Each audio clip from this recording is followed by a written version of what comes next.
ladies and gentlemen, and thank you to SCCCI for bringing us together on the same platform to share with you on how to build a resilient organization with your BCP. I have 15 slides to cover and try to keep within the 20 minutes time zone. Today's session, I will not want to convince you on the need for BCP strategy, as you should have started the process much earlier. And I hope you are already convinced with the need for BCP in your organization when we started to feel the COVID-19 outbreak. What I wish to emphasize in this webinar is about how and why you should sustain a BCP in your organization for the future years. A quick intro about myself. My name is Eileen Tan, and I'm the head of IT services for RSM and Stone Forest Group. I'm leading a team of IT professionals to develop and execute IT roadmap and BCP for our clients who are mainly SMEs. We are business advisors to growing businesses since 1987, and other than CPA and advisory services, which you may be familiar with us, we also offer non-core support services such as payroll outsourcing, accounting outsourcing, and IT outsourcing services. Without further ado, let's move on with the main agenda for today. In order to finish the webinar within 20 minutes, I will share key concepts and ideas which you can consider to enhance your BCP initiative within your organization. You may also reach out to me after the webinar on any burning questions regarding your BCP. I would like to pause and ask this question. How ready is your business? I hope the current experience with COVID-19 episode, especially over the last 1 month, have had set you thinking whether your business is ready to manage downtime and unpleasant disruptions to your customers. Of course, every business, big or small, is facing a turmoil now, and all of us are on high alert to every news that may prolong this storm. While we are implementing short-term measures to grapple with the current uncertainties, it is also important to focus on your organizations, how you can emerge stronger after the COVID-19 episode. With Singapore raising its disease outbreak alert from yellow to orange on February 7 over the coronavirus situation, most of us should have started daily temperature checks, splitting teams into separate teams, and even letting staff to work from home where possible. Of course, there has been sad news from organizations that they are implementing pay cut measures to stay afloat in the short term. So businesses must consider short-term measures and mid to long-term measures which are effective to build a resilient organization after the epidemic. Before I continue further, for the benefits of some of our audience here, I do want to quickly explain at this juncture what exactly is a BCP and what does it cover. First and foremost, let's take a look at emergency response, which is an organization's coordinated response to a disaster in an effective and timely manner. The goal is to avoid or minimize injury to personnel and or damage to companies' assets. In short, I would want you to just remember that emergency response is an immediate damage control measures that you can put in place. This goes on to disaster recovery plan, or in short, a DRP, which refers to the technology aspect of BCP. It is focused in restoration of information systems for the business. And this DRP is usually done by the IT folks in your team. This will then build up to what we call a BCP, Business Continuity Plan, which is an enterprise-wide risk-based approach to develop proactive measures for ensuring continuing availability of business support systems, not just information systems, to mitigate disruption risks. In short, you can focus, it is not important to just focus on emergency response to support the business. What you need to do is that you need to look at a combination of emergency response, disaster recovery plan, as well as the business continuity plan, which is the process of identification and management of the entire business in the event of a disaster. In summary, BCP is an overall proactive strategy for ensuring business continuity. However, it is also important to recognize how your organization wants to come out of a storm. Depends on how prepared is your organization BCP. Simply just implementing emergency response is not good enough. to strengthen your organization's resilience to overcome any storm. A good BCP will help your organization react to a storm in an orderly manner, quickly restore your business processes, and minimize business losses. BCP is not a plan for us to put aside after the COVID-19 storm or give less priority when we choose to believe that Singapore is less vulnerable to natural disasters than any other Asian countries. On the contrary, BCP is also a proactive measures to ensure business continuity against man-made risks such as terrorist bomb threat, cyber attack like ransomware, arson, power outage, internet service providers line down, food poisoning if you are in the F&B business, and last but not least, equipment or hardware failure. In this slide, I would like to share with you 4 steps of devising a BCP. For those of you who already have a BCP strategy, you may just wish to evaluate if your plan is sufficient or whether you have done the correct steps. In our consulting experience, we always help the clients to look into these 4 steps. First, look at identifying and assessing the risk to your organization. This step should include items related to natural disasters, man-made emergency, and technology-related incidents. This will help you in identifying recovery strategies and resources required to recover from disasters within a predetermined and acceptable timeframe. Next step is a business impact analysis. This is to help you evaluate business processes to determine which are critical to the survival of your business. This plan should focus on short-term survivability, such as generating cash flows and revenues, rather than on a long-term solution of rebuilding the organization's full functioning capacity. However, I just want to pause and also highlight that it is important to recognize there are some processes which should not be delayed if possible. An example of a critical process is the processing of payroll to your employees. Third step is to look at designing it. That means putting into your BCP strategy, from planning and prevention strategies, how do you respond to disasters, and also looking at rebuilding the business operation at the end of this entire storm or epidemic. Next step is to have the visibility of how your BCP should look like. You can form your BCP committee, define your strategies, simulate BCP to test your war stories, maintain and update BCP documentation, such as activation plan, how do you activate your BCP, a call tree, who are the key people to be contacted, and what are they supposed to do, and also a list of equipment which you may have put up or set aside for BCP purpose. As business owners, you should have clearer visibility and expectation on what your BCP should cover. Thus, the formation of BCP committee, we always recommend to be done only after step 1 and 3 are completed. In my earlier slide, we talk about business impact analysis under step 2. As shown on this slide, I would like to explain how a business impact analysis documentation should look like. This is for you to identify and rank all processes which are critical to ensure business continuity. The level of impact of a failed business process will guide you to define the right priorities and allocate adequate resources to minimize business downtime. Next, as a rule of thumb, let's take a look at this slide to define the level of severity to every business processes. Besides defining the severity level from the least to the very severe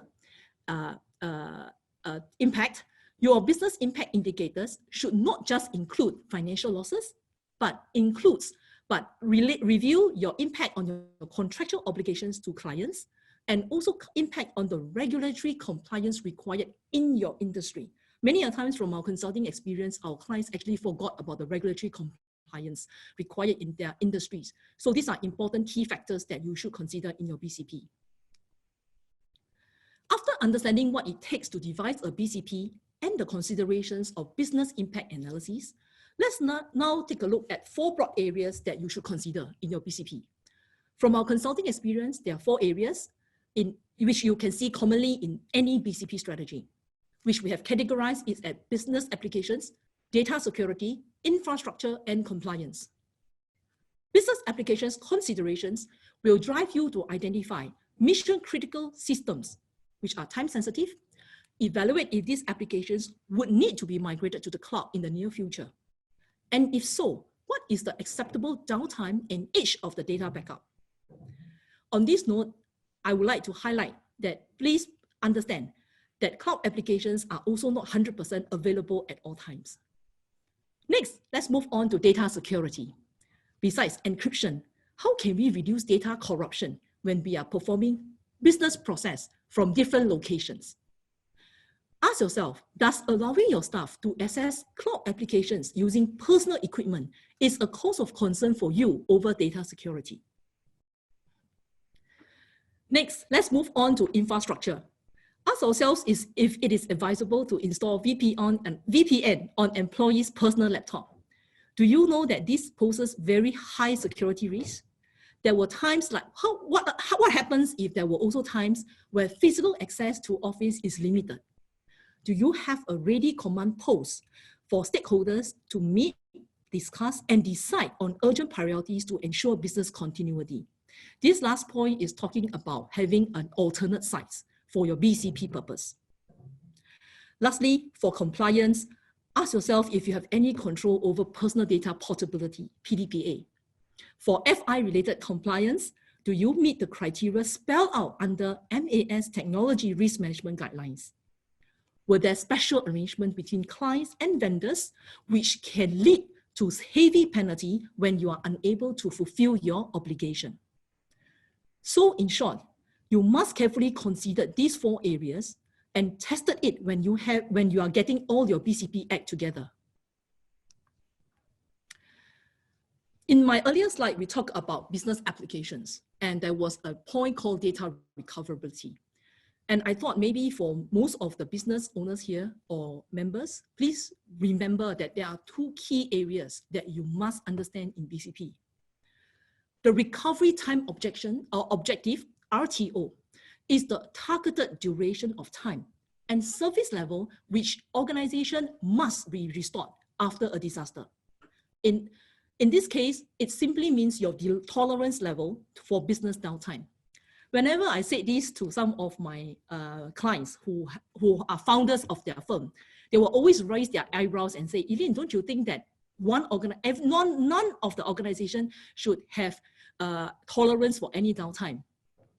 However, after I explained that when you understand the high price to maintain the infrastructure to support zero downtime, most of our clients will then back up and say, okay, so it is not practical to have a zero downtime for infrastructure to be maintained.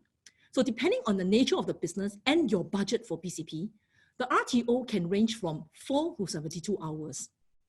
I have seen some RTO beyond 72 hours, which are not practical and should be seriously re-evaluated.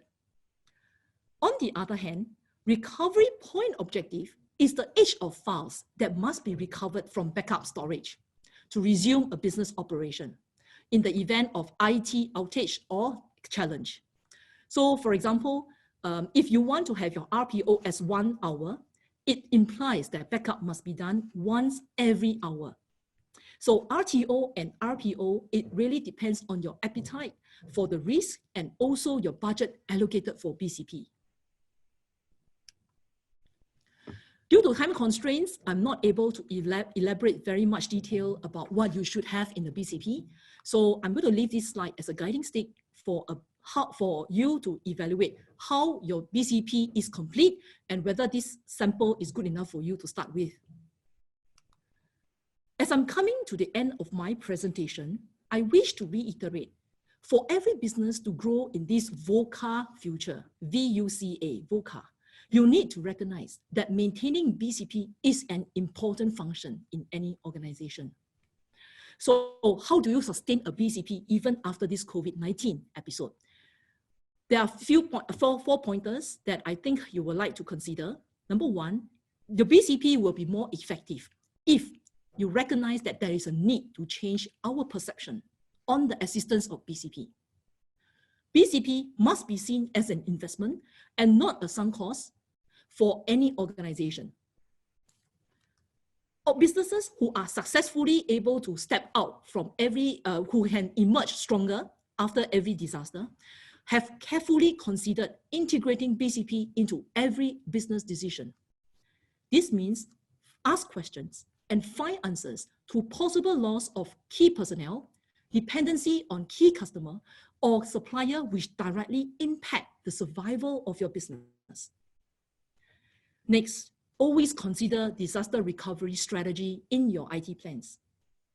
With this, I would like to pause and highlight that it is not true to say that there is no need to devise DRP when one organization is adopting cloud platform or solutions. Of course, after you have put up all the BCP documentation, you must have the discipline to update the BCP documentation and commit resources to conduct BCP simulation tests, which we call that BCP drill annually, at least once every year. As what I have mentioned here, it is very important for businesses to have BCP so that they can grow in this VUCA market. You must embrace BCP as an important function in your organization. For those of us who are not familiar with VUCA, VUCA is just an acronym that stands for volatility, uncertainty, complexity, and ambiguity. A combination of these qualities taken together characterize the nature of our current tough market conditions. So just in case some of you are not familiar with VUCA, so I thought maybe just elaborate a bit. So this is the last slide for my presentation today. With BCP integrated with your business decisions and considering disaster recovery strategy in your IT plans, it is highly likely that you need to adopt technology transformation within your organization. Such technology transformation may be eligible for government grants or schemes to help defray your investment. Here are 3 common programs which our clients have participated in one way or another. For the first one, let's go into a quick summary of SME Go Digital under the IMDA. They have a Start Digital Pack, which SMEs can take up any 2 of the solutions at no cost for at least 6 months subscription within a 18-month minimum contract period. The list of softwares includes HR, payroll, accounting, digital marketing, digital transactions, and even cybersecurity. This has not changed since last year. So this 2020 budget, they are still continuing this Go Digital program under IMDA. Next would be EDG under the Enterprise Singapore.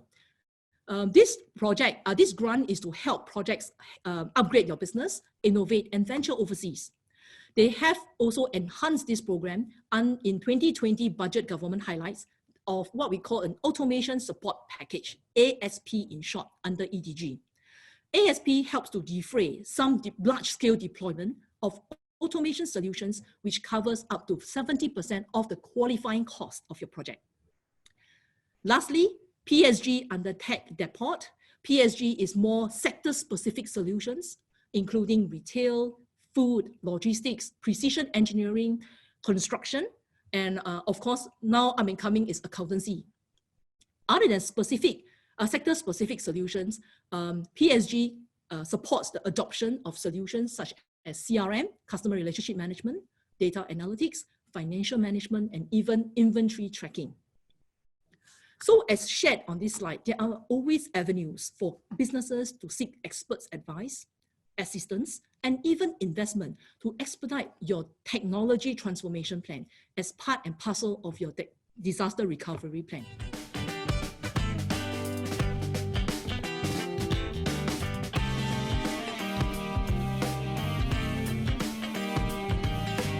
Okay, maybe from our experience working with the client through this journey, I just want to explain to you that 2 weeks is not practical. It can only come up with basic skeleton.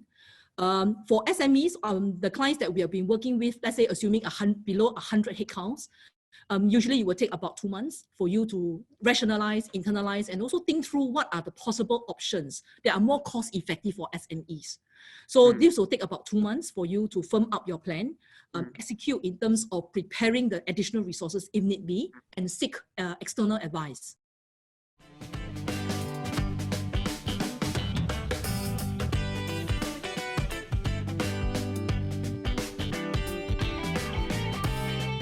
maybe I should bring back to explain that the CapEx, the investment can be in CapEx and time cost.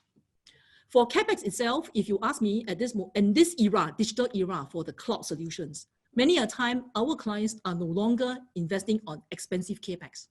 It is also not practical because you may only use it once every 10 years or once every 2 years. So what our SME clients did was that they adopt a lot of cloud technologies, okay, to help them defray the long-term, or I would say high expensive CapEx.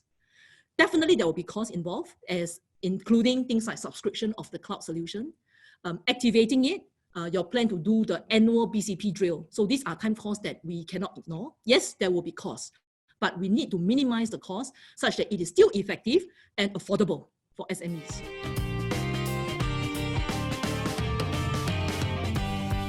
In fact, we do have clients who are working, when we say lean, we are talking about, let's say, below a 20 headcounts kind of environment. We thought that for smaller organizations, it would be easier rather than like RSM with 1,000 headcount to have working from home strategy. So for smaller SMEs, I think, yes, because you guys are more nimble, more agile, you should be able to do a split teams kind of approach. But when we say split teams, it is not advisable for you to have a timetable to say that team A will come in on alternate days of the week to the office, followed by the same team in the same week. Yeah. So when we say we split teams, we are really talking about a team of staff or employees who are remotely working from home and after, even till the persistence of the orange dozen level. So this is something whereby I think for SMEs, you got to play a part of looking at what is your current process like, who can work from home, who can't because of customer service relationship, and whether or not you have planned in advance. For example, I do have a client who has less than 10 headcounts. Yeah, and what they do is that they already have DRP and BCP in place even before this entire COVID-19. They just have to activate us to help them configure at the very last to give all the access. And within 4 hours, the staffs are able to work effectively from the remote office.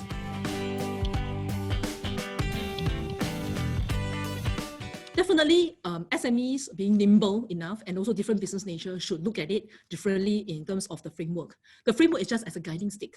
We do have clients who actually do not follow strictly, and in fact, you should not if it does not apply to your business nature. With this, I have come to the end of my 20 minutes webinar session. Thank you for spending your valuable time with me, and I hope I have shared some useful information with you. Do feel free to contact me even after this webinar if you have some questions.